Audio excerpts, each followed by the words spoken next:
তোমরা তো অনেকেই যাও শান্তিনিকেতন, কিন্তু চিরাচরিত বিশ্বভারতী আর সোনাঝুরি ছাড়াও তোমাদের খোঁজ দেবো আজ কিছু অফবিট হিস্টোরিক্যাল জায়গার, যার মধ্যে আজকে এমন একটি জায়গার কথা বলবো যা শান্তিনিকেতন থেকে মাত্র 11 কিলোমিটার দূরে অবস্থিত এবং আমাদের বর্তমানের ভীষণ পরিচিত ও আপন শান্তির নিকেতনের অস্তিত্ব যার সাথে ওতপ্রোতভাবে জড়িত।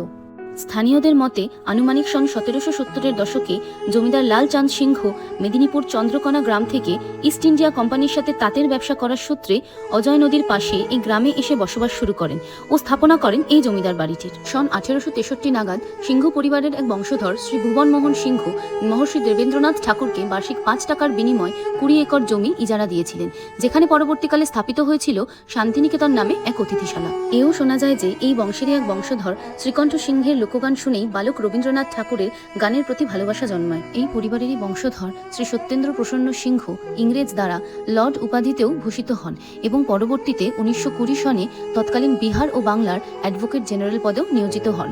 মৃণাল সেনের খণ্ডহার থেকে শুরু করে সাম্প্রতিককালীন যেখানে ভূতের ভয় নামক নানা ভূতের সিনেমা শুটিংয়ের জন্য প্রচলিত এই সিংহদের শেষ ভগ্নাবশেষটি, যেটি রায়পুর জমিদার বাড়ি নামে পরিচিত। Follow for more.